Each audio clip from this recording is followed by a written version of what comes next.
already on.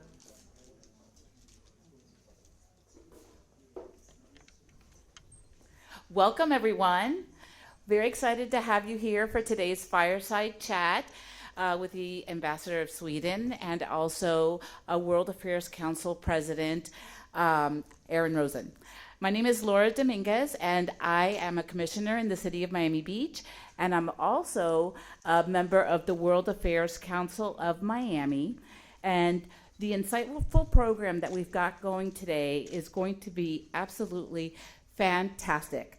And to tell you a little bit about the World Affairs Council, we're a nonprofit, nonpartisan organization, and we look to bring international affairs conversations to our local community.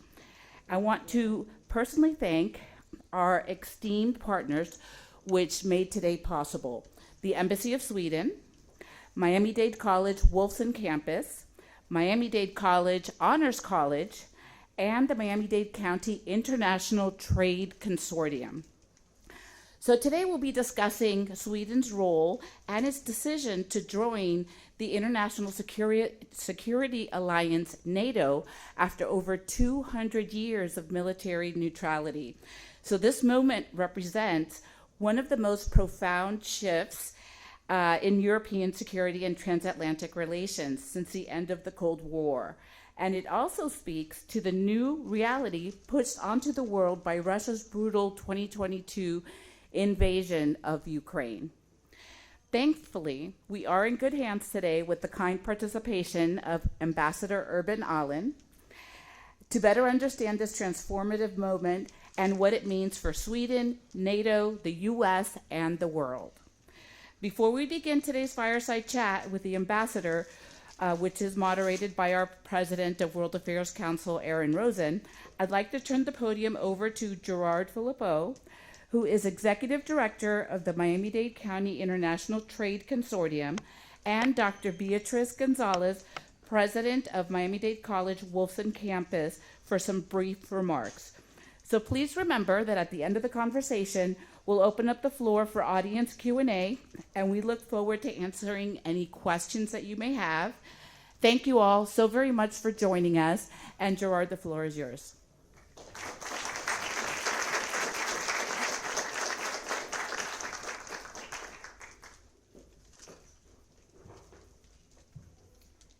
Good afternoon, everyone, and thank you, Madam Commissioner.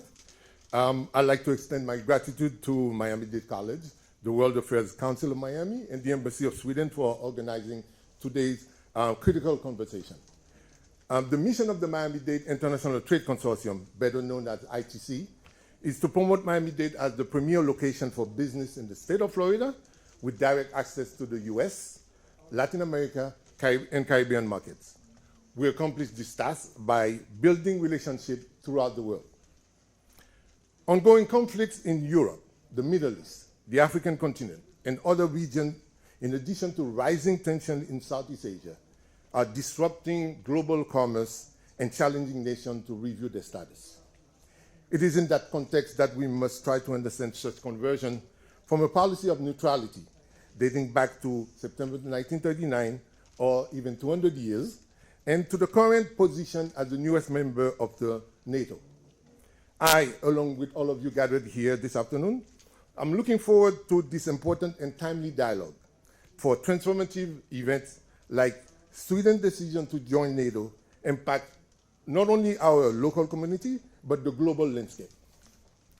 A sincere thank you to then Ambassador Urban Ahlin and everyone assembled here for taking time to help our community better inform itself. It is now my honor to pass the mic to Dr. Beatriz Gonzalez, President of Miami-Dade College, Wolfson Campus. Dr. Gonzalez, when one wants to comprehend the intricacies of the world, you come to Miami-Dade College. Thank you for once again opening up your campus. Thank you so much, and welcome everyone to the wonderful Wolfson campus here at the heart of it all in downtown Miami. One of the things we say about Miami-Dade College is that Miami-Dade College is democracy's college. But you cannot have a democracy without an informed populace. And so it's so important that we have conversations like these. And so I'm grateful and I'm so pleased that we have the partnership with the World Affairs Councils that enables us to have these conversations. In about 33 days, we will be voting for the President of the United States, among other things, and so it is even more critical that we engage in conversations like this so we can be informed when we make our decisions of who will lead our country.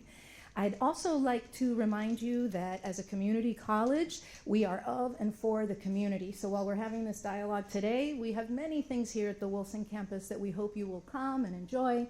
For example, if you like music, we have Jazz at Wolfson once a month on a Wednesday. These are world-class musicians, and it's free. Come and relax for an hour in some air-conditioned space. And like that, we have the book fair that comes next month. Maybe you have all enjoyed the Miami Book Fair. Again, a world-class book fair. So please know that this space is your space, and we're so pleased that you're here today to help us co-create the public sphere. Thank you so much. And now it is my honor to introduce a wonderful student who represents our Model UN, Vice President of our Model UN, Rio Evia Silveira.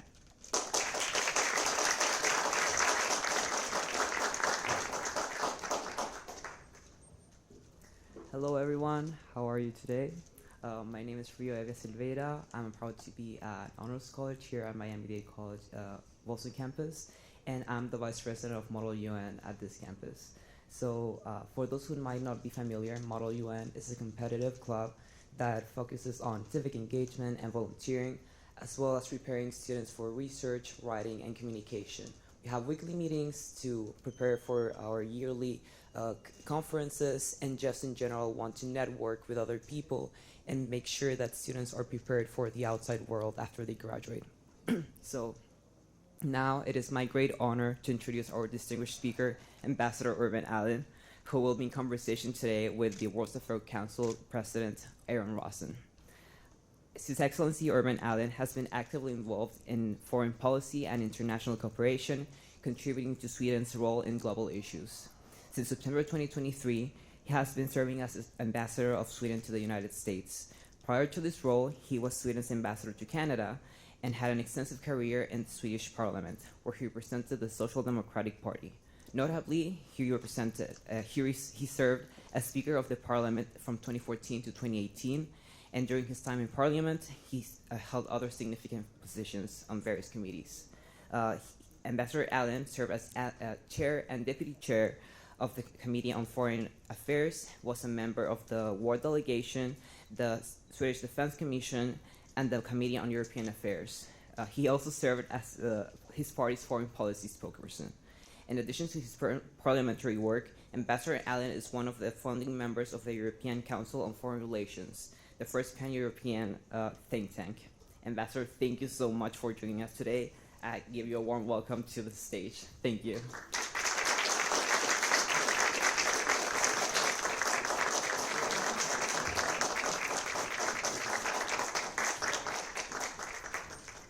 Fireside chat? What time is it? Yeah. In Sweden, we have fireside chats in the evenings, you know, at the fire. Yeah, so, okay. Next time we'll have a live fire for you, I promise. So can everyone hear me okay? Also in the back? Great, thank you. So thank you very much, Ambassador, and thank you to MDC, to the ITC as well, and to all of you for joining us. I'll cut right to it. You heard from our partners with the opening remarks and the gratitude. What we're going to be discussing here today is, as you heard, Sweden's transition to NATO's newest member state after approximately 200 years of military neutrality. We'll look at a bit into why that happened, what that means for Sweden, what that means for Europe, and what that means for the transatlantic relationship, as well as the US-Swedish relationship.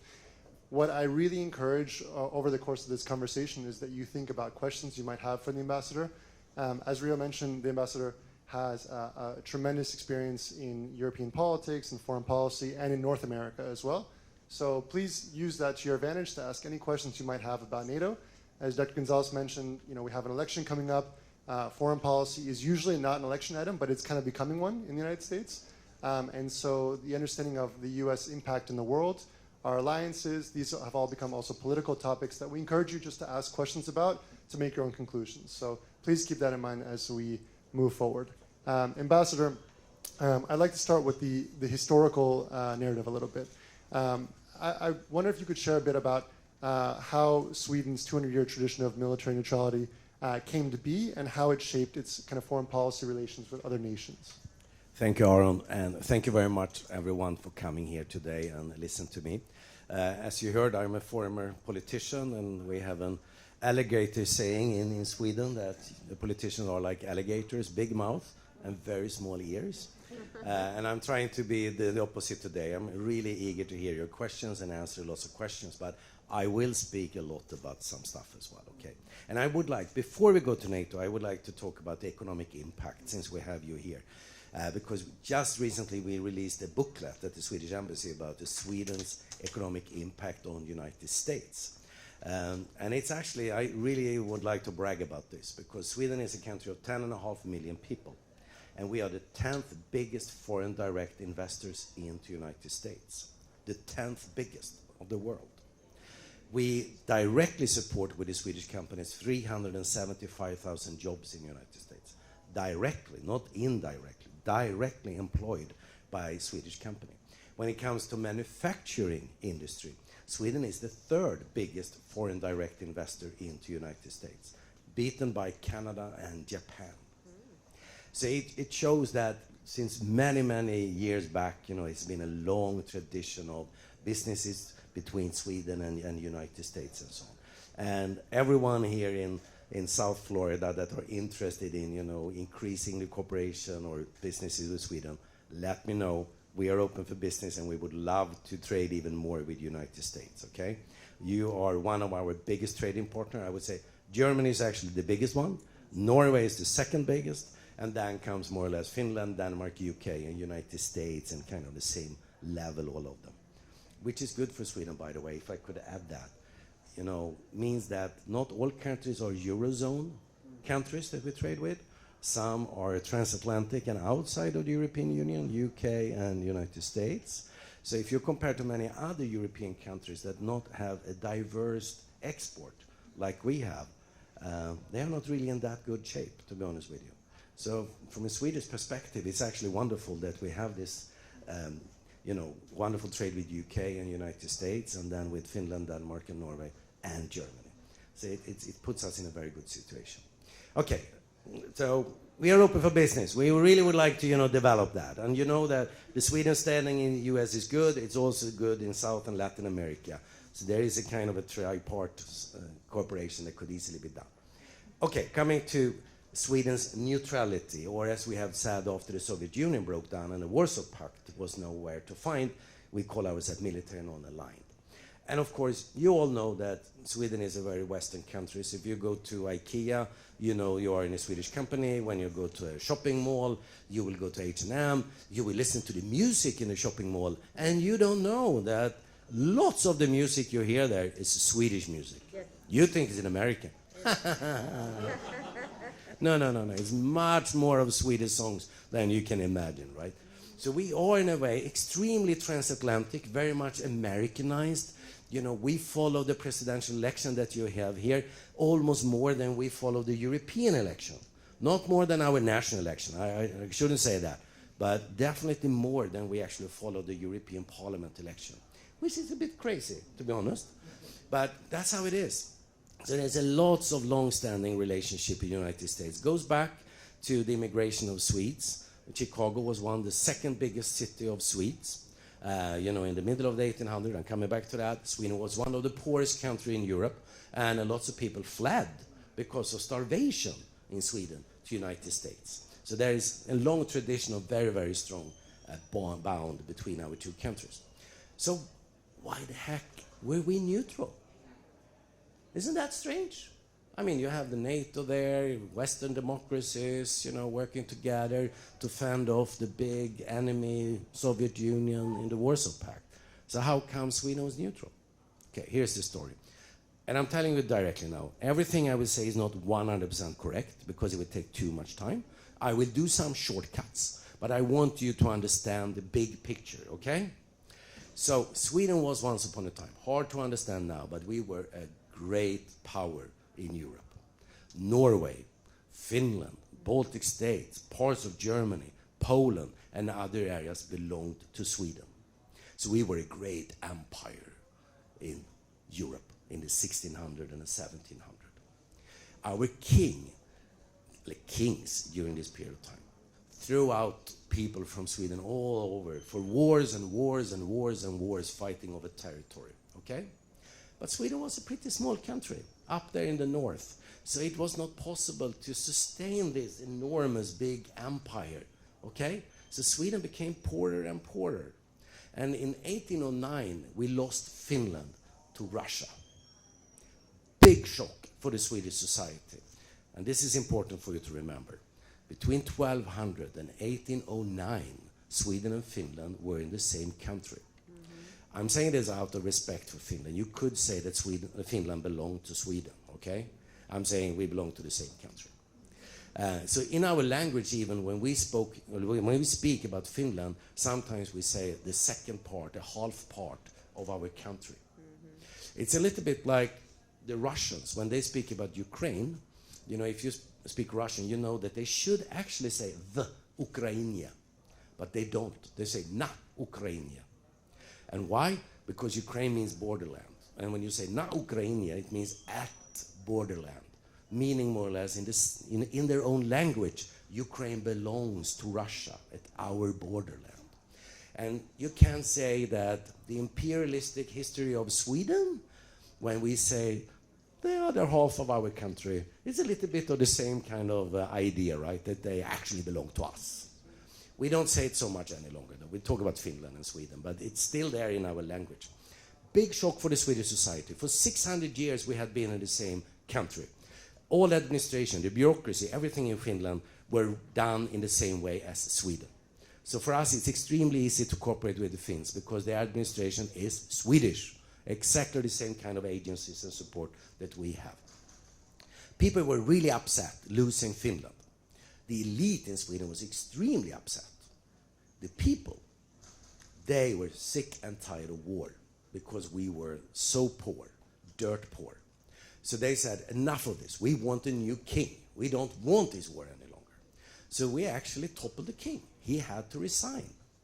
And the elite in Sweden thought, okay, this is good. We have a chance now to have a new king that can bring Finland back to us. So they went down to the big warlords around Napoleon Bonaparte in France and looking for some good warrior. And they find a guy, Bernadotte, and at least he talked nice and said that he's a good, military. So they thought, this is a good guy. We bring him to Sweden, make him a king, and he can take back Finland. The elite was thinking that. The people really wanted, nah, we don't want any more war. We are sick and tired of this, right? So when he comes, he realizes that the population is not eager at all to go to war. So I think that's a pretty stupid idea to start a war again with Russia. So let's stay home and see how we can develop our own country instead. And in the 1800, after here now, in 1840, 1850, 1860, Sweden was extremely poor, and the industrialization took speed. And lots of natural resources in Sweden. We had lots of engineers, and lots of inventions were made in Sweden and so on, which we still live on, the big global companies that we have and so on. But the people were still poor, so many people moved to the United States, as I said. I think it's about 1/3, 40% of our population actually left the United States because of poverty. So that was the situation. So in the 1800 until the First World War, the Swedish people were extremely happy that the king is not pushing us out to war any longer. And we can see our country is developing. We are getting richer and richer. The industrialization makes, lots of benefit for us. Then we come to the First World War, and Sweden managed to stay outside of the First World War. Sweden is super happy about that. The voters, so to say, or the people are really, really happy about it. Forward to the Second World War. Finland is then a sovereign nation. They have been released from Soviet Union or the Russian Federation. They have been a sovereign state for a couple of decades, but they need to fight the Soviets during the war. So there is a Finnish winter war going on with Soviet Union. And lots of Swedish people went to Finland, supporting Finland in this war, and lots of kids from Finland went in the other direction over to Sweden that was taking care of Swedish families. So we were not engaged in the war, you can say. We were still neutral, but honestly speaking, we were helping Finland a lot, to fight the Soviets. But in the end, Soviets took Karelia, the eastern part of Finland, and this is super important for everyone that deals about foreign policy. Viborg, that was the second biggest city in Finland at that time, became Russian or Soviet. Okay, and when you studied foreign policy, and you always know that there is a border, but there is a contact between the people on this side of the border and on the other side of the border. Most of the times there are family connections, and long traditions, and suddenly someone has, drawn a line. That's not the case here. What happened was then, when the Finns realized we're going to lose this, they evacuated every Finnish people from that Soviet side. So when you look at the map, and you see the difference now, the line between Finland and Russia, there is no Finns on the other side of the Russian border, because they knew what was going to happen if they were staying in the Soviet Union. So all of them left and started a totally new life. And there is no discussion among the Finns that they should go back and take back their houses or something like that from Soviet Union. They left it, okay? And even, the old foreign minister, what was his name now? Gromyko, what's his name? Yeah, Gromyko. When he realizes, I'm not sure it's him, maybe I'm wrong here now, but anyhow, the foreign minister at that time in Soviet Union, when he this is the true story. They sent one of the worst guy they have from KGB to these newly taken areas of Finland, because they think we need to oppress the Finnish population into obedience. But when he comes there is no Finns there. So when he sends a report back home to Moscow and says, I don't really know what I'm going to do here because the Finns have left. And then he says to this foreign minister, wow, they must really think we are bastards. And that's true. That's true. That's what they really felt, So it's important to understand that kind of psychological and the dynamic between them. Okay, so I'm sorry it's a long answer now, but you really need to understand this. So after the Second World War, we managed to stay outside. Our industry is not bombed. We have been able to help the Finns as much as possible so they can preserve their sovereignty. There is no appetite among the political elite or the people in Sweden to join a military alliance when NATO is formed. Because look, we have been successful staying outside of war. Our economy is growing. We are getting richer and richer. Wow, this is really fast forward. And the most important part here is that when Soviet won over the Finns and took Karelia, they also forced upon them a treaty, a friendship and solidarity pact, which forced Finland, to align more with Soviet Union. And this is important to remember. So if you know about George Marshall and the Marshall Help after the war, which is the best thing ever, I mean, if you are studying political science and so on, you should have George C. Marshall on your wall all the time. He's my hero. He's my hero. I mean, he realized that, okay, we have won the war, but we need to win the peace. And by doing that, we need to help these countries and the people, to have an economic growth. And we need to help them doing that. Otherwise, we wouldn't fight another war. That Marshall Help even came to Sweden, even though we were not part of the war. But the Finns didn't receive a penny because the Soviets said, no. You're not allowed to receive any Marshall Help. So you understand what kind of pressure they were under from the Soviet Union time. So here sits Sweden. After the Second World War, we have managed to not be involved in war since 1809. Our brother people, the second half of our country, is under enormous Soviet influence. People don't want to join the alliance. The elite doesn't see the reasons. And if we would have, where would that put Finland? And for us, it was important to think about our brothers in Finland, that they should not be alone under the Soviet kind of bear's arms like that, right? So that was the reason why Sweden said, okay, we're not going to, we stay here. We think it's best for the Northern Europe that we keep this. To be trustworthy neutrals, though, we needed to invest a lot in our military and in our defense. So for some years, we paid 5%, 6%, 7% of our GDP into military defense. The same did the Finns, because they knew East of us, there is a guy there, the Soviet, right? So we need to be tough here and build lots of stuff. So that's the reason why Sweden has, our own fighter jets. Think about it. A country of 10.5 million people. We are competing with Lockheed Martins and Boeings all over the world in selling fighter jets. We build our own submarines. We have our own artillery systems. We have our own network systems and so on. So we spent a lot of money and created our own defense industry. Because if you are neutral, you cannot buy all the stuff from the United States, or you cannot buy all the stuff from Soviet Union at that time, right? You needed to have that defense industry yourself to be trustworthy. And that is the reason why Sweden and Finland actually have so much defense capabilities. Full forward. Soviet Union disappears. I'm one of the few in my party who says, come on, we could join NATO now.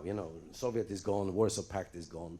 But here comes the psychological thing. In politics, for having a country that has been outside of an alliance for 200 years, lots of people think, that's pretty good. Why rock the boat? It has been working well. So if you look at the opinion polls, it was kind of, 30-40% saying, yeah, we should join, 30-40 saying, no, I wouldn't. Let's say 40-50 actually against, and 10-15% saying, I don't know, okay? What happens is that in December in 21, the Russians go out and say, we don't like the European security structure as it looks like. We need to change this. And, we need to have a more influence over it. We feel pushed by NATO, which is total rubbish, but they say that. And they also said, we don't want Sweden and Finland to join NATO. At that evening, ladies and gentlemen, Swedish people and the Finnish people listened to the Russians saying that we should not be allowed to join NATO. An hour later, more or less, everyone raised up and said, that's not your business. We decide ourselves where we're gonna belong. And immediately the opinion polls went, to 80-90% in favor of NATO. So if Russia really wanted us to be members of NATO, they did the right stuff. Really. Okay, so really big PR mistake, so to say. And that was the starting point. And then Sweden and Finland, of course, we wanted to go hand in hand into NATO because we have this 600 years of being the same country. We work together. And during this period of neutrality, I just want you to see how smart Finland and Sweden is. I mean, they built up a lot of capacity when it comes to landmines, to artillery. We were good at submarines and fighter jets and so on. So we kind of were, compatible, so to say. We knew where the enemy came from. They did that, we did this. And we had lots of operational planning between Sweden and Finland, what to do if one of us was attacked. So, before we joined NATO, there was a deep operational planning between Sweden and Finland, how we could work together. I told Aron yesterday, we had a dinner, I made a big mistake here as a politician. When he says I was in the Defense Commission and war delegations on, it means there is a political group where you put a lot of parliamentarians and you look upon how should the military look in 5-10 years. And you take a decision and you put forward that to the government, and in Sweden the government follow what parliament says, so that is the way forward. So Sweden and Finland were thinking, okay, in the 90s, what are we going to do now?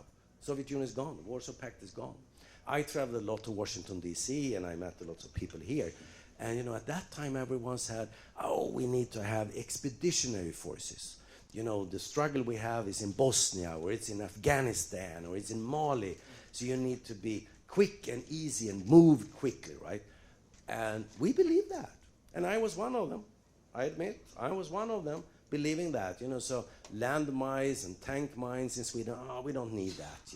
Artillery, that's so 1800. But take that away, Fighter jets, submarines, okay, we keep that. Networking, high tech, unmanned vehicles, that's where we're gonna go. And then you see suddenly Russia continue its invasion on Ukraine, and they use spades, and the drones. So it's kind of the old war and the new ones, right? The high tech. The Finns, during this period of time, they really did the right choice. They looked at us in Sweden and said, we have 800 miles of border to the Russian Federation. We think we keep our artillery and artillery shells and our landmines and our tank mines. So they did, so they, Ukraine got lots of their artillery shells actually from Finland because they sailed hundreds and thousands of them just because they knew Russia was there. So this is the reason why Sweden started to be neutral. That's the trip we did and how we ended up in NATO, so to say. And that is where we have always belonged. And I want to let you know that even though we were trustworthy neutrals and doing everything, we had our own fighter jets that can land in small areas. I don't know if you know that, but it's the turnaround for fighter jets is important. You fly out, you do a mission, you go in, you refuel, you fix things, and go out. The Swedish fighter jet Gripen is the fastest in the world. Why? Because we didn't want to have a lot of airfields that the Russians easily could hit. So our planes land in ordinary streets.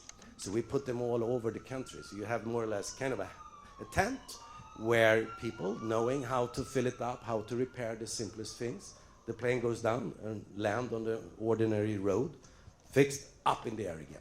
Then it's really hard for Russians then to beat all the airfields, okay? But that's not the whole truth. Some of the airfields we built longer than for JAS Gripen and our own airplanes. They were built for the B-52 bombers. So we had a plan A, okay? We are neutral, we have our defense to keep the Russians at bay, but if they attack us and we are in trouble, please, we need some help here. And actually our airfield strips are already prepared for you.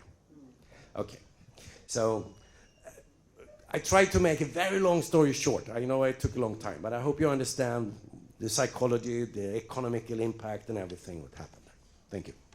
Thank you, Ambassador.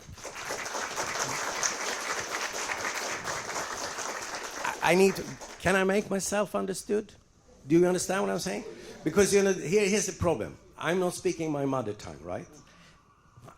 And when you're a politician, like I have been in most of my life, every little thing means something, right? You always try to find a perfect word to get the point, right? So when I'm sitting up here and speaking to you, it's very awkward because I know what I would like to say in Swedish in a perfect way. And now I'm sitting here feeling like I'm a baby. Blah, blah, blah, trying to find a word, Okay. So I just want to say that. In international organizations, the Brits and the Americans, they should be forced to speak Spanish. Entonces, continuamos en español, ¿ok? ¿Está bien? Perfecto. Francés, auf Deutsch. Thank you very much, Ambassador. Or Swedish. So you touched on a few very important points, but I want to specifically dive into one of them, which is the actual process of joining NATO. This comes back to some of the conversations we're having in our country, whether within our domestic politics or some of the media that we may hear from abroad, from Russia or Russian sympathetic perspectives, which is that NATO is expansionist, that NATO is expanding, that NATO... I hate that. Right. NATO is not enlarging, NATO is not expanding. What is happening is that free sovereign countries want to join a club. And when they join the club is getting bigger, period. Indeed. So I think it's very important to articulate that because, as you mentioned, both Sweden and NATO, if we think of it interpersonally, they're like a catch, right? For NATO, Sweden and Finland are a catch for NATO, right? And there are other countries, wealthy countries, Switzerland, Austria, and Europe, that were NATO expansionist, would have been assets a long time ago. So I think it's also interesting to look at this reality and say, these countries are joining because they determine autonomously that it's of their best interest, right? Not because it's forced on them. So I was curious if you could highlight a bit how actually Sweden then presented its application, what that process was like to actually join NATO, if it's not actually expanding onto you, how you're joining to it, basically. Many years ago, when you had a NATO ambassador, his name was Nick Burns. He's now your ambassador in China. And I think I was the deputy chair of our NATO delegation, because there is a NATO Parliamentary Assembly. And even though we were not members, we were there and having observer status, and I was the deputy chair of it. And we were here in Florida, because the meeting took place in Orlando, and in the evening we were going to Animal Kingdom. So we were standing, we're going to have a party there and have a fun stuff. So we were in the buses, and it happened like I was sitting next to Nick Burns, to the US NATO ambassador. And something happened on the street. So we were sitting there for a couple of hours before we came to Animal Kingdom. So we had plenty of time, and I loved it. I mean, sitting here with the US NATO ambassador, and I was pretty young as a member of Swedish Parliament. And I spoke about NATO with him and all.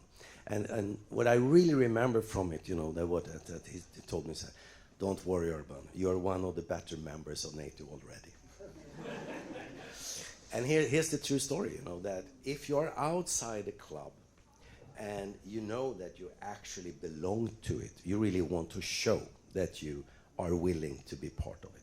So after the Soviet Union broke down and Warsaw Pact, you know, NATO has had lots of missions in the world, in Bosnia, Yugoslavia, and so on, in other places on the world, in Afghanistan and so on.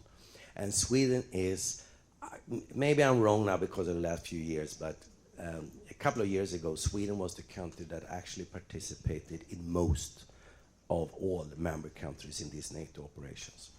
And why? That's the paradox, right? If you're not member of the club, you need to show that we are trustworthy and want to be with you guys, right? So for a long period of time, Nick Burns, you know, telling me that it's not Sweden I have a problem with, you know, when we're talking about doing something in Yugoslavia or going in Afghanistan, I have problems with member states, not with you guys. So most people really believe that the transition into NATO will be very short and quick because our military is totally compatible. You know, there's a NATO standard. Our industry and the military defense has for long been having this NATO standard. And I think most of, at least on the American side and UK and Western European side, they really wanted Sweden to join yesterday, so to say. So we thought from the beginning this is going to be a very quick process. And then, Aron, what happened? Finland was let in very quickly. Turkey were not super happy with us, and that's because we have been very generous when it comes to refugees in the world. Sweden is one of, you know, the countries that are receiving most refugees if you look at per capita. Many of them were Kurds, and Erdogan doesn't really like that some of these Kurds that came to Sweden were part of PKK, which is a Kurdish terrorist organization. There is no question about that. So there are people that came from Turkey, Kurdish areas that had a connection with PKK. Sweden and United States were actually one of the first countries to recognize PKK as a terrorist organization. Erdogan criticized us that we didn't do enough to kind of hunt these PKK terrorists. And it's hard to say that he was right, but he was not totally wrong as well. Okay? So he had a little bit of a point where actually Sweden and Turkey could cooperate more to actually find some of these PKK terrorists and people that were funding terrorist activities in Turkey. So I can't just say that that was totally ridiculous, it was stupid of Turkey to stop us. They had a point. And we met them, we talked to them, and we realized, okay, they have a point. Let's see what we can do together to solve that. Hungary, on the other hand, they were always saying, no, we're not going to be last, you know, we're going to ratify you before Turkey, don't worry. And we asked them, is it something wrong? Is it something we need to do? And Hungary, no, don't worry. You know, we will ratify before Turkey, so don't worry. And suddenly Turkey ratified, and Hungary was still there. So we said, weren't you supposed to ratify before Turkey? Doesn't matter if we are second last or if we are last, you know, but we want your prime minister to come to Budapest. We have something to talk about. So Viktor Orban played that game, you know, to be important, bring in the Swedes. And just to tell you what happened was that our prime minister went to Budapest, talked with Viktor Orban about our cooperation and letting us into NATO, and Hungary signed a deal of buying more fighter jets from Sweden. So we sold them some fighter jets, and they signed the ratification, and we could join NATO. I have to say, though, and I know it's recorded, so this is not super smart of me as an ambassador to say, okay?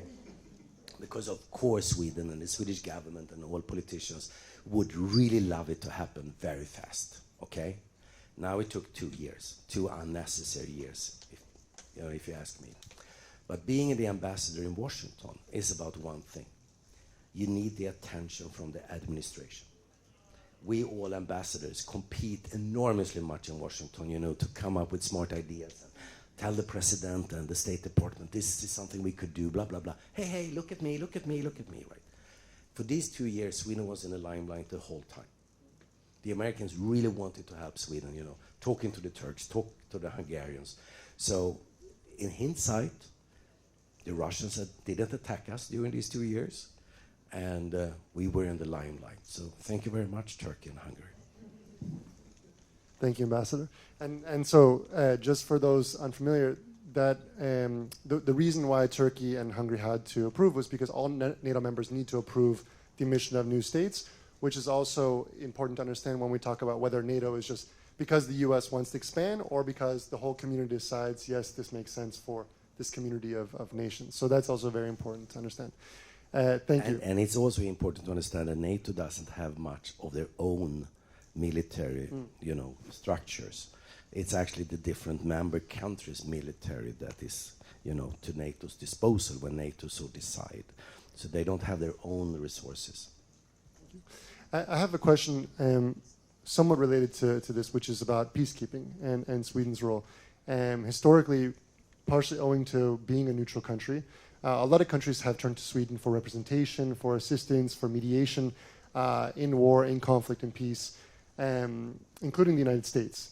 I'm curious how that came to be, how you would explain that role that Sweden has carried out to help advance peace globally, and whether now being a member of a military alliance will change that role that Sweden has as a sort of neutral arbiter of peace. It's a very good question, Aron, because during the period when we have Cold War between the Soviet Union, or the Warsaw Pact and NATO, Soviet against the United States, there were lots of proxy wars in the world, in Korea, in Africa, and so on, lots of civil wars that were between two parts. One was supported by Soviet Union, another part was supported by United States. And almost all Western countries were then, you know, in NATO, and the Eastern countries were in the Warsaw Pact. So we were very few countries, like Finland, Sweden, Switzerland, Ireland, Austria, that were not members of any of these military organizations. And what was good for Sweden and Finland compared to the others, we had a stronger military, we had more soldiers, we had more defense materials. So, for instance, in Cyprus, when there was a peace made there and you needed a presence with military force, Sweden could say, yeah, okay, we can bring our soldiers and our equipment and do a good job there. And that was okay for kind of everyone because we were the neutral, right? Same in conflict between North and South Korea. You know, at the border between South and North Korea in Panmunjom is a neutral nation supervisory commission, NNSC. And Sweden is one of them because North Korea could accept that Sweden as a neutral country, okay, you can be here and, you know, look at the border and see this kind of, what you call it, it's not a peace agreement, but when you have, is it called armistice? When you, yeah, armistice, yeah, exactly, so to check the armistice, so to say. So of course, for many, many years, Sweden had a very good standing because we could use the neutrality and be interesting to mediate. And that's also in the United Nations. We could have a Secretary General that was Swedish, you know, we could play an important role in peacekeeping operations. So more than 1% of our population have actually participated in UN peacekeeping operations. That's pretty much. So we use that kind of being outsiders for something positive for ourselves and for the world, of course, because, I mean, we were needed, right?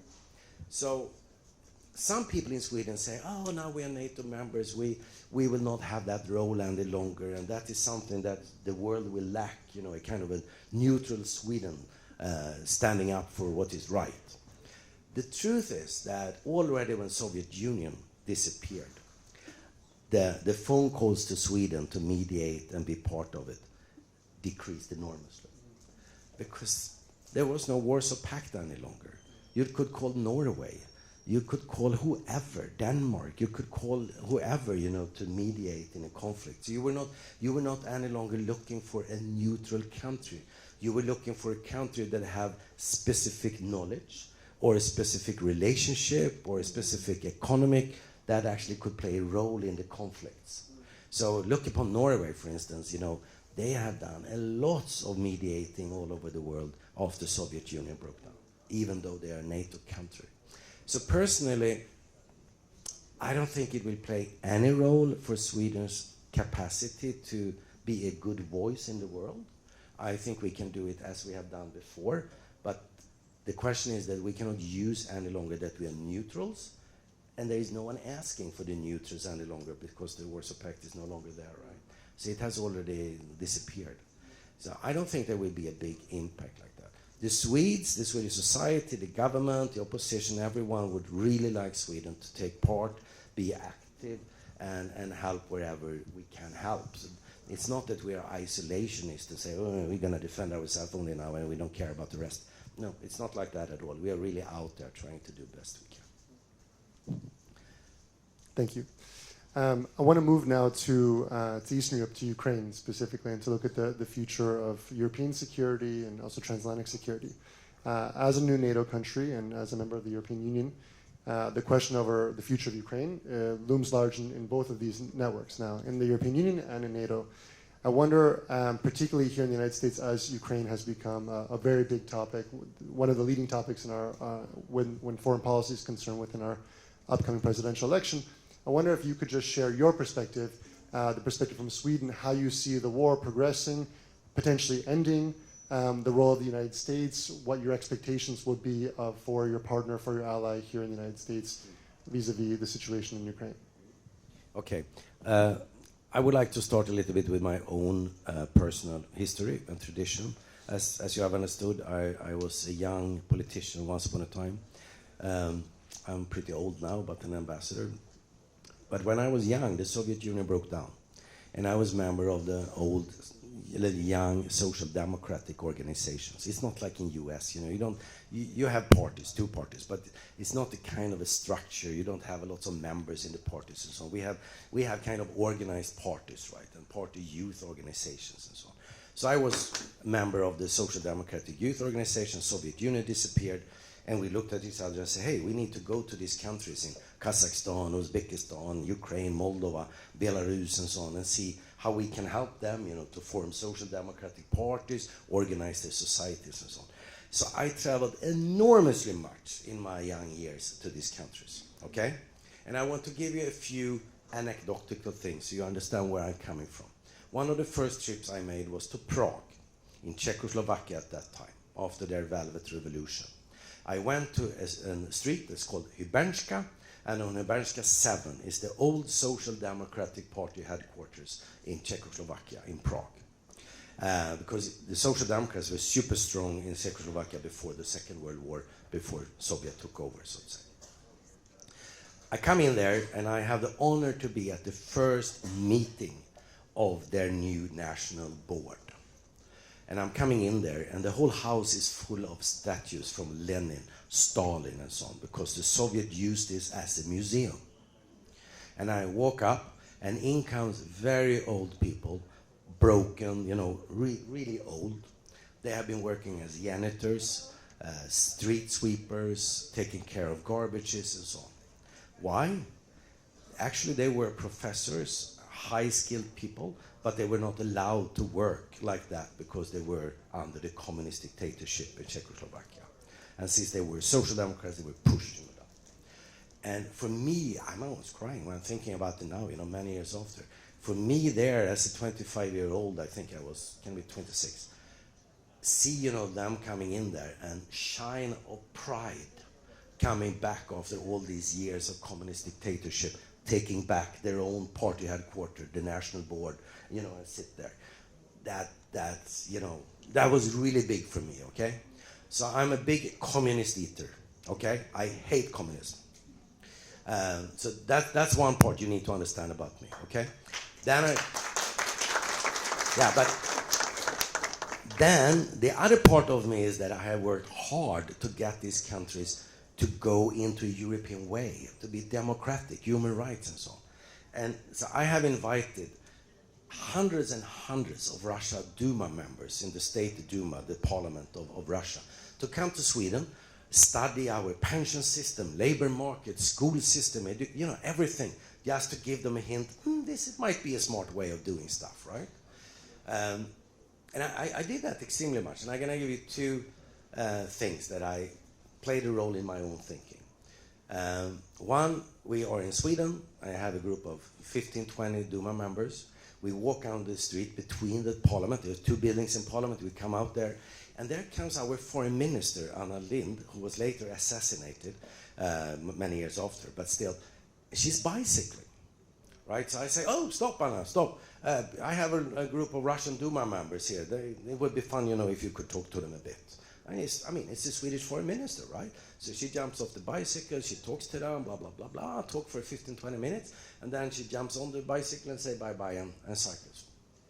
And then I walk with this group, and I speak a little bit Russian, so I understand one of the Russian Duma members says that could never happen in Moscow. Okay? And, I feel like, I'm proud of Sweden that, and foreign minister is bicycling and just jumping off and no security guards and so lovely. So I turn around and I ask this guy, so why do you say it will not happen in Moscow? She's worth nothing. A politician that acts like that is nothing. That would be totally crazy in Moscow. And I see that he doesn't really think what he's saying is wrong. He can't get it, So for him, it's important that a politician have 10 Mercedes, lots of security guards, and lots of lights showing that I'm an important guy. Okay? And that was for me, because I think it was because I was so happy and so proud that Sweden is such an open, transparent society, right? And I thought he would say that I wish Moscow could have that one day. But he didn't. It was like, no. I will never accept, to be a politician that lousy. So I'm bicycling to work.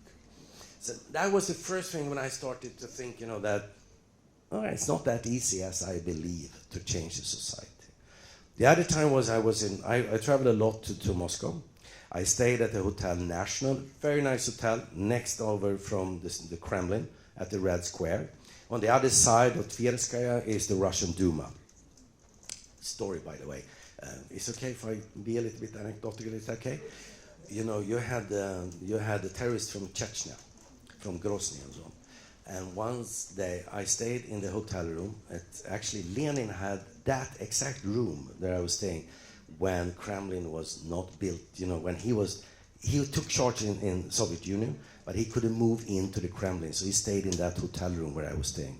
I had a wonderful price because the owner of this place liked me, so I had a nice price in this hotel, very nice hotel.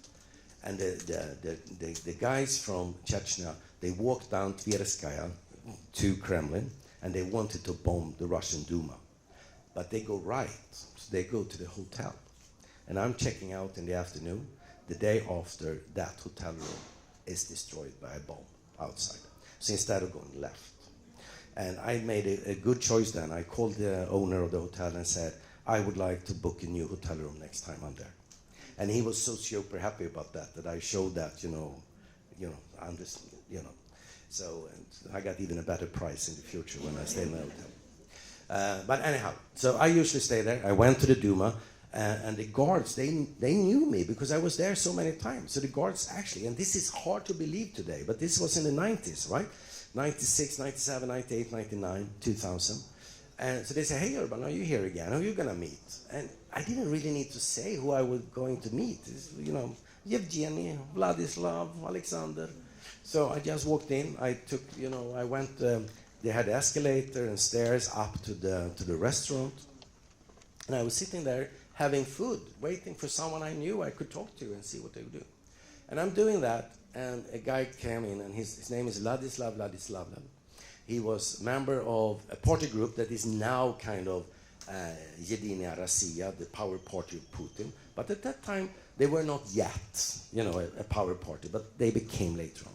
And he sat next to me and he said, I love what you're doing, Urban. I love that you're bringing all these Duma members to Sweden, and I understand why you're doing it, but it won't work. And they're like, why are you saying that? And then he tells me, a few kind of slogans. We Russians, we have always trying to fight poverty by killing the rich. We have never had any property rights. We have never had any market economy. The Mongols beat the out of us and enslaved us. The Russian state is not for the people is for the Russian state. And I was like, and I remember it so clearly because I was sitting there thinking, shit. He might be right. You know, maybe it's not working. And remember, all your students, that at that time, from left to right, people believed that if Russia will have a market economy, that will create a middle class. A middle class will ask for human rights and democracy to protect its freedom and its properties and its real estate and so on. And by that, they will be normal, okay? We thought the same about China, by the way. We said if we invite them into the World Trade Organization, we will trade with them, they will have an economy, the Communist Party will disappear when the social media and internet comes in to China. In Russia, definitely the revanchism of the Russian Empire, the eagerness to have that was stronger than the eagerness to have democracy. And in China today, I have to say that the internet and social media didn't crush the Communist Party at all. Today, we are nervous that the social media is controlled by Chinese and checking on us. So think about it, it's a big difference this has been over just 30 years, okay? So for students here, I'm a teacher, my background is a teacher. Study hard. We are living in a world where, you need to be an expert in a certain area. It can be playing NHL 25 on PlayStation 5, but you need to be best. Because in this world, it's excellence, But find your little piece where you are the best, okay? Study hard. That's what I really want to tell you about that, So really, really study hard. But you also need to study one thing. If it was not enough to have market economy and a middle class, you as political science students, how are we going to fix this in the long run? When the war is over between Russia and Ukraine, how are we going to treat Russia? How are we going to help them to become a normal, modern, democracy where they actually, stick to human rights? How are we going to do that? And I don't know. My generation knew. We go there, market economy, middle class, everything will be solved. That was not true. And we don't have an answer to that question. And that's up to you, young students. You need to find the answer here. Why I'm saying this is that this kind of urge among the Russians they always told me when I was there as a politician, we need to be back in our rightful place in the world. And they said that from left to right. The die-hard liberals or Democrats, they say the same thing. We Russians, we need to be back in our rightful place of the world. And I always ask them, what do you mean? What is the rightful place of the world? Is that to be feared because you have nuclear weapons? Is it that you will be admired because you have a wonderful literature? Is it because you want to be admired because you have wonderful scientists? What is it? Is it your language? And it always boiled down to that they wanted to be feared. And that's a big mistake in Russia. If they would focus on their language, the math, the science, the literature and so on, they would be a superpower, culturally speaking, okay? Mm-hmm. But they really long back to the Russian Empire. And people who says that Putin would like to come back to the Soviet Union, they are wrong. He wants to come back to the Russian Empire, to the Tsarists, That's why he has the great, Katarina and, the others on the walls behind him, the big Tsars. And I don't know if you know that, but Putin is religious, very much so, Russian Orthodox. And he was baptized by his mother secretly during the Soviet Union. Mm-hmm. And I know people who knows Putin pretty well. And you couldn't be more wrong if you think that he wants to create Soviet Union again. I mean, he says that was the biggest geopolitical catastrophe, but he hates the Soviet Union at that time. But he loves the Russian Empire. So, if we are not stopping him in Ukraine, the appetite will grow while he is eating. Okay? So the only way to stop the Russian bear, I promise you, is to give him a big punch straight in the nose. where he realizes that, oh, I have tried to get too much here. The whole world reacted and stopped me, okay? So they need to lose the war in Ukraine. And then, okay, what is the definition of losing? I don't care. It's up to the Ukrainians to decide that, okay? I want the end of this war when Zelensky and the Ukrainian people can say, okay, we have signed a peace agreement with the Russians. We won. That's it. If they give up Crimea or if they give up Donbass or whatever they do, I don't care, to be honest with you. It's up to the Ukrainian people to decide its own destiny. But I'm ready to help them until the final moment when they say that we are ready to make a peace deal with the Russians. Until that moment. Because if we leave them before, we will only embolden the Russians, okay? And for you as an Americans, this is not only about the European continent and us being neighbors to this. Who are the ones supporting Russia in this war? North Korea, Iran, China. And think about it. I mean, here in the United States, you talk a lot about China and Taiwan, the Taiwan Strait, how we're going to defend Taiwan if China will attack Taiwan and so on. What are we going to do to stop the Iranians? And they are sending missiles to our ally Israel. What are we going to do? Think about it for just 2 seconds. If Russia is successful, it will embolden China, North Korea, Iran immediately. Do you think that will strengthen your security in the United States? No. It won't. We should be extremely happy that when Russia continued its attack on Ukraine, the whole Western world came together. US, North America, Europe came together and said, enough is enough. And that's the policy we need to continue to have.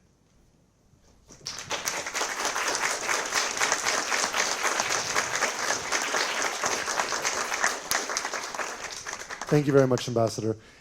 I could monopolize your time all day, but I won't. Instead, I'd like to open it up to the audience. If we could move the mic a little bit into the aisle, and then call on people to ask a question from the mic in the middle. If there are multiple, just form a line behind. And feel free to ask questions about anything, okay? And please be sure to introduce yourself and then ask the question. Thank you. Ambassador, thank you for your insights on geopolitics and historical overview of Sweden. Just as a trivia note, geopolitics were actually coined by John Rudolph Klein in Gothenburg University. So that's where it was originated. My name is Patrick Misiewicz, board member of World Affairs Council of Miami. I had the privilege to represent our organization at the NATO Youth Summit in Miami, as well as the NATO Public Summit in Washington, D.C., where I had the pleasure to meet Peter Sandwall. I wanted to congratulate Sweden as it was the largest non-US presence at the public forum, demonstrating a strong commitment to the alliance. I truly felt the pride of Sweden, there was a pride of Sweden joining NATO. I have 2 questions. NAMO is currently the largest producer of 155 milliliters artillery shells, which have become crucial in Europe, crucial for Ukraine's survival for the war as it turned to the war of artillery and attrition. Do you believe NATO, excluding the US and focusing on EU partners, is on track to produce 1.2 million 155 milliliters required for Ukraine defense, as well as for the alliance's own defense posture against Russia? And the second question, in the context of defending eastern flank, how do you see Swedish naval and air superiority interoperability with the Polish land forces? Could this integration bolster the defense capabilities of eastern flank against potential threats? Thank you. Okay, if we start with NAMO, it's actually a Norwegian company, but they are producing a lot of this in Sweden. We have something we call NORDEFCO, the Nordic Defense Corporation. So, you know, the problem here is that Russia is in a war economy, meaning Putin tells them, I need 100,000 shells, I need 50,000 tanks. Boom, fix that. So it's a planned economy. We in the West, we are still market economies. It's not like the government is telling, you know, NAMO as a private company that I don't care what it costs, you know, just bring us 50,000 shells, period. It doesn't work like that. So you need contracts, you need to have the factories, you need to have, you know, everything working, right? So for us, it has been easier that we work together in the Nordic countries and go to NAMO and says, okay, Sweden is promising we're going to buy 75,000. I'm just making that up as a number now, but I mean, Finland says, okay, we buy 50, Denmark says this and so on. So Nammo knows as a private company that if we build up a new factory, we will have a profit in the end because these countries have said that they have promised us that they will buy this product. That takes a little bit time to organize that. We are doing it in a European structure. We are doing it here in the United States. And you remember, it's actually quite fun because sometimes, America looks upon Europe as a kind of a socialist, blah, blah, blah country, right? And your factories that are producing ammunition here is leasing companies. They are leasing the factory. In Sweden, they are private. They are private companies. So it's really hard to, if you live in a free market economy, just to order private companies what they should do, because they are looking into the shareholders' value. They don't want to, okay, we build a new factory and we lose $10 billion. That's not what they do, right? So it's a slower process in the West than it is in Russia at the moment. And that is the problem we have, okay? The other problem is that the Russians have been able to refurbish materials much faster than we believed.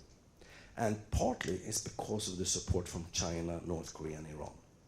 So, they are giving the materials to them so they can refurbish and bring out the tanks after it's been destroyed, fix it, and put it out again. And that's what we are trying, from North America and from EU to tell China that this will come with a cost. You are actually helping them in the war. You are saying they are not giving them lethal weapons and stuff, but the materials you are giving them is actually helping Russia to refurbish. So that is a problem, and it surprises me and others that Russia has been able to do this. It also annoys me, personally, and that's because I've traveled so much to Russia. I met so many of these guys that you see on TV, the ministers and people talking about that. I've been in so nice meetings with them, when you talk about, the world and peace and blah, blah, blah, we should work together. And I understand now that in secret, they had this all planned. They had this capacity. They didn't take it away, even though they were talking about, that, Russia is a nice country, we're going to be like you, blah, blah, blah. And I feel betrayed, personally, by my Russian friends, that I had at that time. So we need to understand how deep this is into it, okay? The eastern flank, we should give the Ukrainians the weapons they need. Sweden has no limits where they can use the weapons. It's not Sweden who is hindering Ukraine to, attack storages or military equipment on the other side of the border inside in Russia. We don't have any limits at all like that, okay? The only thing I know, and I'm not arguing now with your president or your administration, okay? I'm just telling you what I think. If I were a Swede, and you have a country that is lobbing in missiles from a place to me, I would be furious if you tell me that I cannot attack that place. Simple. So, I really think that we need to rethink, how we are supporting them and so on, right? And unfortunately, there is a fatigue, not only in the United States, about supporting Ukraine. I think that's a big, big, big mistake. Because the cost that we have now, and of course it costs a lot of money to support Ukraine. It costs Russia even more, though. They will pay a hefty price later on for this, and for their economy, for the students, for the youngsters and everything like that, right? But the price we are paying today is so much lower than the price we will have to pay if Russia wins this war. So it's this a problem in politics, that the short-term thinking sometimes trumps the long-term thinking, okay? And that is dangerous. Thank you so much. Hi, my name is actually Tanya Popovich, and I'm actually a junior attaché from Quebec government. From Quebec government? Yes. Oh. I was actually wondering the GDP of your country regarding defense, if you had any intention, if you have any intention in the future to have a bigger percentage. Yeah, exactly. How does the population react to that? And your actual GDP, that I have no idea. there is no reaction against increasing the defense expenditure in Sweden. We are actually increasing it extremely much. I think we are now at 2.7%, and there are lots of politicians asking for at least going up to 3%. And it's the same in Finland, it's the same in Denmark, it's the same in Norway, and so on. So I would say among the Nordic countries, we are already, at home. Trump cannot complain about the money that we are putting in there. And the people around him is actually pretty happy about that as well, that Sweden and Finland is doing it. But remember, I think this is important. It cannot only be about how much you pay per capita or GDP percent. Because look upon it, if we in Sweden would pay 2%, Malta pays 3%, or Albania pays 4%. Who is the strongest military army? We have a defense industry. We are producing fighter jets, submarines. That is not calculated into these percentages. We have some NATO countries that into that percentage is calculating the retirement cost of soldiers. That is not firepower. These percent should be, to military strength. Okay? So when we talk about it, I think we simplify it enormously when we just focus on 2% or 3%. And I would like to say it like this. It was a great honor for this time, to go in and meet senators about talking about Sweden joining NATO. Because senators from, Republicans and Democrats, they were super happy that Sweden and Finland would join. Why? Because for many years it has been countries like, and I'm not saying anything bad about them now, okay? I'm not saying bad things about Albania, Montenegro. So they were the last members into NATO. But everyone understands that joining NATO means that someone is protecting Albania, okay? And for a senator going home, to the voters and say, hey, yay, NATO, has grown bigger because of sovereign states wanting to join the organization, and now we have Albania and Montenegro there. They were happy to go to their voters and say, now we have Sweden and Finland. And you know what? They build submarines, they have fighter jets, they have an educated soldiers, they have a strong military power. They are security providers to Europe. And I could add here, the good thing is that we have a bilateral agreement with the United States now, after we become members of NATO, the DCA, Defense Cooperation Agreement, where we are giving United States the right to have 17 sites in Sweden where they can pre-store, exercise, or do other things, It's a big agreement between Sweden and US. And why is it so important? Because the geography of Sweden. We are perfectly located to be a kind of a logistical hub for what is going on more eastwards, talking Russia, okay? So if Russia would attack the Baltic states or Finland, we are, at the perfect distance away from the front line. We have lots of places where we can hide the things, and we have a good infrastructure to get it out. So already I can say that Sweden and Finland, what we're already doing in the NATO, has strengthened the security in Northern Europe enormously much. And also it brings me to another question. Do you have the intention as before to have this autonomy regarding the artillery and everything that you had historically, or no? Or you, since...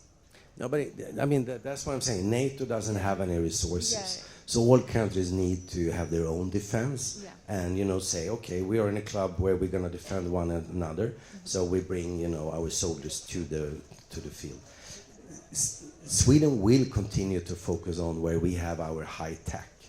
You have nuclear submarines in the United States. We have conventional submarines that are very silent. They can lay on the bottom, and they are specially made for shallow waters, because you go out with the submarines. I'm not telling any secrets now, that's open sources, but still. There is a Stirling engine that doesn't need any oxygen. So it's a patent that Sweden has for a certain engine, okay? It's not as fast as a nuclear submarine, but it goes out and it's totally silent, and the whole idea is that it goes down, lay on the bottom, and wait for the Russians. And no one can find them. And if you want to know more about it, we actually rented out one submarine to San Diego, where we left the American Navy hunting our submarines. Look into it. It was more 15, 20 years ago, and you will see the result. It's actually pretty impressive.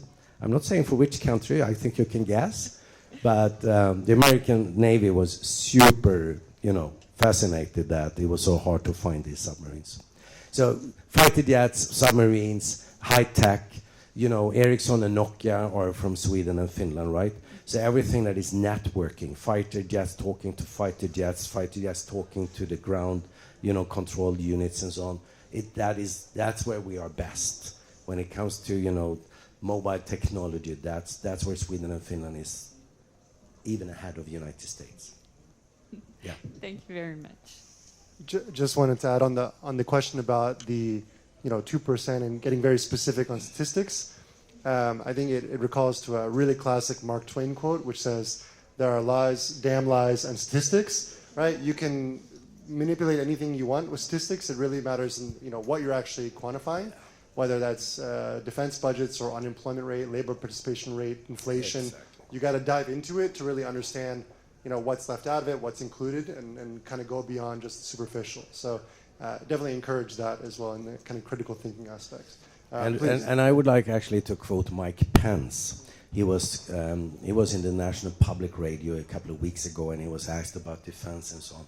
And he said that when I served, and I don't remember which committee it was now, like Armed Service Committee, and he spoke with the Joint Chief of Staff, not Brown as we have now, but another one, and he asked, and Pence said this, and I think he's absolutely right. He said, "What is the biggest threat to the United States?" And the answer was, the economy. And don't underestimate that. The importance of having a strong economy, a vital economy, that is actually the best security you can have in the world. Okay, I have two questions. One of the biggest things that amazed me about Could you introduce yourself as well, I'm please? sorry. Andy Elfmont, resident of Miami. And 25% Swede. And 25% Swedish, correct. Just so everybody knows, he was talking about immigrants. In 1913, my grandmother, her 4 sisters, and a brother moved, came through Ellis Island, and ended up in New York City somewheres. And that's how they got here. And that was part of the immigration from a small town in Sweden called Sumen, Sweden. Mm-hmm. So that's part of the history here. Yeah. Thank you. One of the big things that really made me understand was that Putin, and that what you were talking about, his ability with this mother Russia, and the people want the fear, but for 2 years now, he's been grabbing kids, and he throws them in there, and they're cattle fodder. And I've talked to some people that have military backgrounds and are still connected in that. They bomb, they have their men go that way, they bomb behind them so they can't leave. They'll bomb them if they're mixed up with Ukrainians. The meat grinder, as we call it. Right, so the Russian army really is terrible because they have no, values. You could get killed by them. So how long do you think that will last, that kind of ethos? And then the second part is that, what is China's end angle here? I know they're going to own Russia, but do you think that at some point they come in and go to Ukraine and say, we'll be the arbiter. We'll guarantee your peace against Russia at this line. In return for, we want to be able to rebuild the country or something like that. Do you see Russia trying to make a move, China making a move like that? Or what do you think their end game is here, besides owning Russia, which they almost do? Thank you. Yeah. Wonderful questions. If I try to start with the second one and see if I remember the first when I'm done. China and Russia has a very complicated relationship. One of the leading nationalist figures in Russia is a guy, his name is Dmitry Rogozin. He's high up in the, I think he was Minister for Defense Equipment quite recently. He was NATO ambassador actually for Russia for a while. and he was leader of, what was the name now? I don't even remember it. A political party that had this kind of the fatherhood Russia, motherhood Russia. He was the chairman of Foreign Relations Committee in the Russian Duma at the same time as I was the Foreign Relations Committee chairman of the Swedish Parliament. And I visited him quite often. I had a good relationship with him. It was fun. And he had a corner office in the Russian Duma, but he also had on his wall a big Russian map. And you know, the funny thing is when we look at maps in Europe and United States, you know, Sweden hangs down there, we have Norway and we have Russia on the east, you know, and so on. But the Russian map, Sweden is the northern neighbor. So if you look at it, it's actually quite fun. A map of Russia, you know, big Russia, and then Sweden will be horizontally north. So when you look upon the map from a Russian perspective, Sweden is just a little crazy thing up there. When we look at our map, Sweden and, you know, the Nordics are between, right? But in a Russian thinking, we're not there at all. So we are just this kind of nuisance up there in the northern Europe, right? But what he wanted me to focus on was the border between China and Russia. Because he looked upon different minorities. He spoke about 55 different minorities in Russia that all wanted their own sovereignty and freedom. Some actually Finnish, Hungarian speaking, that have this Finnish Ugru language, which I had never heard of. But what he was most focused on is the area where there is no Russians, big territories, and there is a huge China with a lots of population. At that time, at least, I cannot say he says that now, but I think so. He was scared to death that the Chinese one day will just walk over the border and the Russians cannot do anything because they have the people and the Russians don't have anything than land over there. So they don't like each other, and the Russians are now more or less putting themselves into master-servant positions when they are the servants to the Chinese. And how China will use that in the long end, I don't really know. I don't really know. You know, I think basically the idea here is that Xi Jinping wants to stay in power, because one thing I learned over my trips in the former Soviet Union, the definition of communism is not equality or labor rights and so on. The definition of communism is to stay in power. That's it. And that's what Xi Jinping wants, you know. And I think for now, he feels that the BRIC countries and others, they don't really like the dominance of the dollar in the world, of the American economy. They want maybe not to destroy it, but they want at least to challenge it. And now Russia is challenging it at all, you know, the European security structure and so on. So I think he can't just resist the temptation to play a role here, right? I don't think China will overstep it, though. I don't think they will, you know, start sending, you know, big bombs to Russia. I think they will keep them at bay for a while. But what a long-term game here is, I have no idea.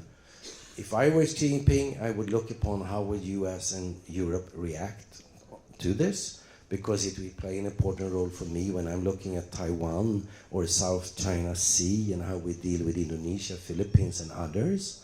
So I think in that scheme, I understand why he's engaged, but it's really hard to say. Personally, I don't understand why the Chinese is not just saying, okay, it's your words, you take care of it, we are not going to help you. We think it's more important, you know, to trade with the world and have good relationship with them, so take care of it yourself. I don't know. But if you look upon how many times Putin and Xi Jinping have had meetings with each other and how many hours they have been sitting tete-a-tete talking to each other, that's way more than an American president has been sitting talking to Xi Jinping. So the answer is, I have no idea. What was the first question now? The first question was, how long will they be able Yeah. to throw those people in death? Yeah, it's a very good question. And if you look upon Afghanistan, the Soviet invasion of Afghanistan, it ended up with, you know, lots of mothers demonstrating in Moscow and saying, hey, bring my sons. Where are my sons? I think, you know, the problem here is that we talk about an area. Afghanistan was outside of the Russian Empire. Was not, you know, any historical feeling that this belongs to us. Ukraine, for many Russians, is the motherland of Russia. And remember what the old National Security Advisor Zbigniew Brzezinski said. Russia without Ukraine can never be an empire. You know, think about that. Russia without Ukraine can never be an empire. And I think that is actually the reason, you know, that the lots of Russian population agrees with this. Because they see Ukraine as, I mean, when Russians talk about Belarus and Ukraine, they talk about them in a very condescending way, that they are the potato eaters, okay? The simple farmers, potato eaters. So they, and this not Ukraine, as I said, you know, in their mentality, this is part of Russia. And that makes it much harder to go out on the street and demonstrate, bring home our sons. So it's a difference from the others. And I'm surprised myself. I was optimistic that the civil society, which is very weak in Russia, but still that they would go out on the streets and say, hey, come on, what is this? We are killing our brothers.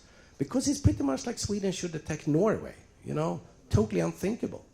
And the Russians and Ukrainians are so, you know, closely related to each other and, you know, in history and so on. So it's really hard to understand why they did it. And I can absolutely admit to you that I was maybe one of the first politicians in Sweden that was, warning people about these tensions in Russia and what they wanted to do.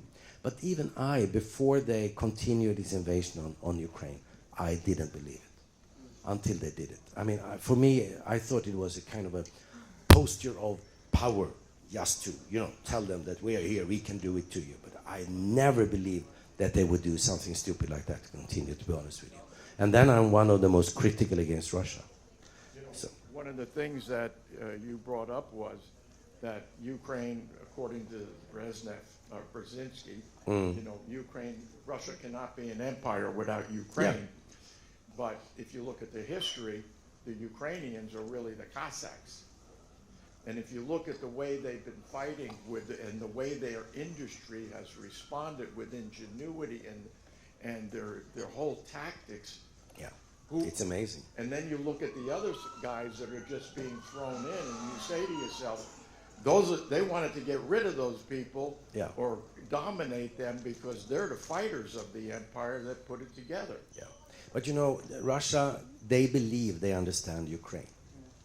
So even before the Orange Revolution, the Russians believed that they could have a puppet as the president of Ukraine. And it turned out not to be like that. So the Russians have been totally naive about what is going on in Ukraine. They think they know, but they don't. And that's, I think, you know, that's why Putin believed that in a couple of days we're going to take Kiev. They're going to give up immediately. And now they are sitting there with this, you know, and it will continue for a pretty long time, I think. So, personally, I don't know if we ever will see a Russian uproar among the population, because this is so dear to them. Think about Falkland Islands and Argentina, UK.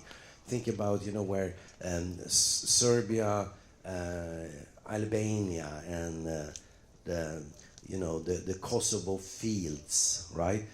Areas where countries or the population believe this is our territory. It has been taken away from us in a wrong way. That nationalistic feeling is really hard to take away, unfortunately. Yeah, and I mean, I think personally, you know, we lost the war in Poltava against the Russians. And when I was there traveling, and always the Russian Duma members, you know, came and said, we beat you hard in Poltava, huh? And I said, yeah, you're right. That's where we started to give up our empire. And that was actually pretty good for us. We went home and we built up our own country. Maybe that's something for you to think about. And I still think that is the point. You know, when the Russian population realizes that, you know, if you go out in the countryside in Russia, they live dirt poor. It's terrible. It's terrible. And, you know, when the population realizes that instead of having a leader bringing out to war, instead maybe we should come home and focus on our own country. Did you see my Swedish parallel here, right? When they start understanding that we need leaders that focus on fixing my life, then it will happen. But we are not there yet. It will come, I think, but we're not there yet. We're going to take one last question, and then what I'll do is I'll ask all the... there. We have. We'll Yes, take these two two more. together. We'll take these two together, and then what I'll do is, before everyone leaves, I'll ask everybody who was a speaker and also the students to come up to the stage so we can take a group photo together. Okay. So we'll take these last two questions, and then all students and any speakers come up to the stage, please. Great, thank you. Thank you, Ambassador, for being here with us today. My name is Roberto Carmona. I'm the intern at World Affairs Council of Miami, and I'll try to make this as brief as possible. So, over the past years, I've had the honor of participating in Academic World Quest, which is an international relations trivia competition. And last year, one of the topics was specifically NATO, deterrence and defense. And I remember that one of the articles focused specifically on how Russia's invasion of Ukraine was based on this idea that an enlargement of NATO was against Russia's national interest. And what we saw was that because of Russia invading Ukraine, you saw the increase in the border between NATO and Russia with the entering of Finland and Sweden towards NATO. So my question is, you brought it up during your remarks, in this hypothetical but possible scenario in which Russia is able to get away with the invasions, able to subjugate Ukraine, Sergei Lavrov, the foreign minister of Russia, has said that in regards to the entering of Sweden and Finland towards NATO, measures will be taken in order to protect Russia's national interests. So in this case in which Russia is emboldened and in such their allies are also emboldened, how do you foresee that the foreign policy of Russia is going to retaliate in some way against Sweden and Finland for entering NATO? Yeah, okay. Just quick. When it comes to these issues, that there is a reality and there is something that you do in media. Okay? When we told the Russians that we're going to apply for NATO membership, I'm not going to say who now because that's, Chatham House a little bit, okay? But a minister in Russian government. When we went to him and said, okay, we just want to inform you that we're going to apply for NATO membership. The answer was, yeah, we know that you belong to them all the time. So this is something Putin talks about. He knows that the border between Russia and Finland has been there all the time, that we are Western countries and so on. Right? It's only blah, blah, blah. When he says that we're going to act accordingly, yeah, that's actually correct. They should act accordingly. That's how we do things. So if Sweden and Finland comes into NATO, we made another operational planning, we put up stuff in these 17 sites. Of course, the Russians should then look upon this and see what can we, counteract. And then we counteract that. And then they counteract that. That's what we do every day, back and forth. So when he says that doesn't mean anything more than it's a reality. Yeah, of course they're going to change the posture because of Sweden and Finland's members of NATO. Yeah, of course. We change the posture, you will need to change, then we change, back and forth. Right? They know it's rubbish when they say, we do this because of the NATO enlargement. We feel, come on, have you looked at the map on Russia? I mean, the border between NATO and Russia was nothing before. Now it's longer, but still, they are not encircled by NATO. That's total rubbish. This is only for internal consumption in Russia. Political leaders that want to put the nation into something, they need an external enemy. Okay? That's the easiest way to get the support for doing something. And look, they are treating us bad, they are encircling us, they are a threat to us, we need to respond.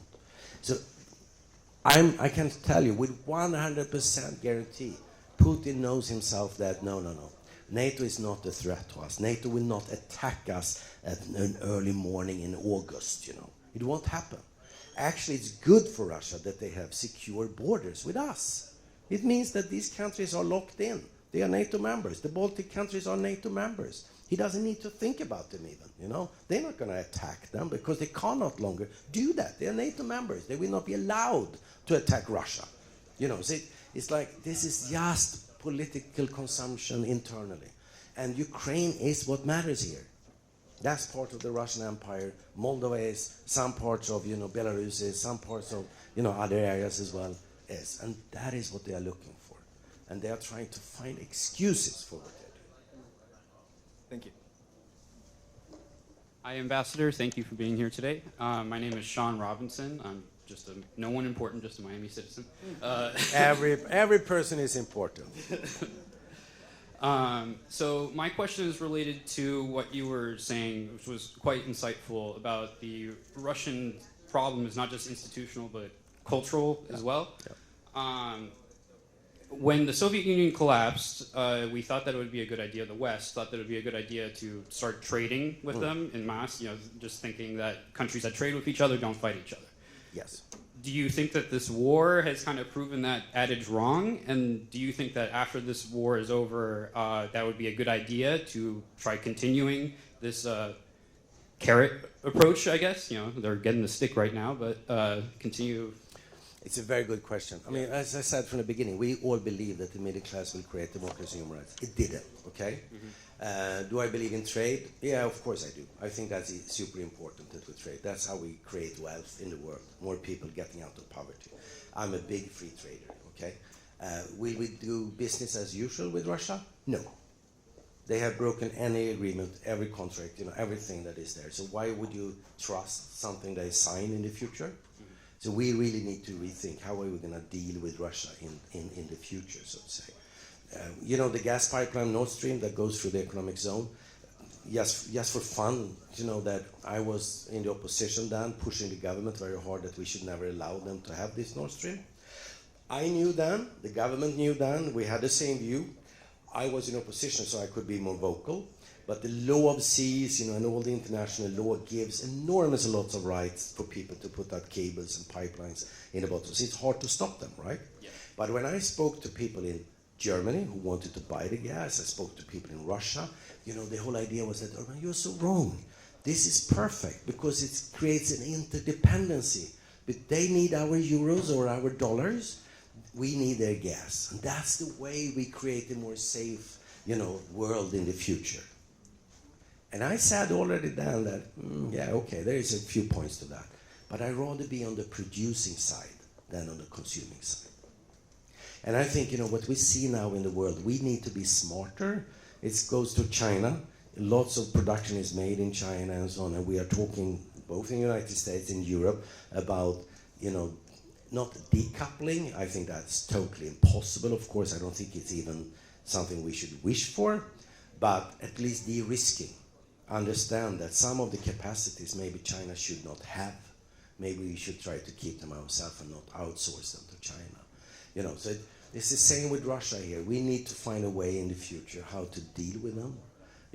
I still believe trade is very important. I am absolutely super nervous about the world where all countries isolate themselves. That's a recipe for disaster and world war, I promise you. In the long run, I'm not saying next year or 2 years, but in the long run it is. Free trade and globalization is good. I'm a strong believer in that. The mishaps of globalization is not that it is a globalization. It is not that we have reached out to all people. All people have not benefited from the globalization yet.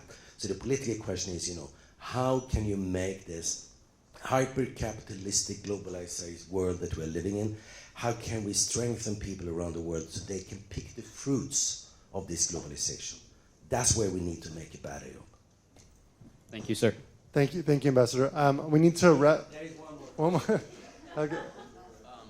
I know we need to, but it's Hi, not me. my name is Alan Dares. I'm a student here in Miami-Dade in the West Campus, and my question's not as intricate or...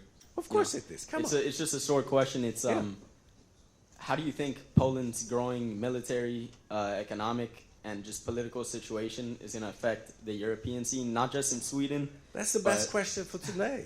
But every other European country. Wonderful question. Wonderful question. I'm going to tell you this, that Sweden, has a good relationship with Poland, of course. They belong to us once upon a time, And actually, when we talked about Poland, when in the 90s and 2000s, it was like our little brother. We never realized that they are much bigger than us. And then in the European Union, when they came in, we realized, oh, wow, they have lots of votes because they have lots of citizens. And having Poland now, increasing its strength when it comes to military defense, being tough on Russia, helping Ukraine, doing that all. Poland will definitely play a much bigger role in the European Union in the future. You know, everyone is talking about UK, they left, Germany, France, these are the two axes. And there is coming a new kid on the block, and that is Poland. And that will be very interesting to see how that changed the dynamic, because suddenly we have a country that comes from a former Soviet Union influence, that kind of thinking being Central European instead of the Western European thinking. You know, that will change Europe a lot, I think. So it's a brilliant question, my friend. All right, thank you. Thank you.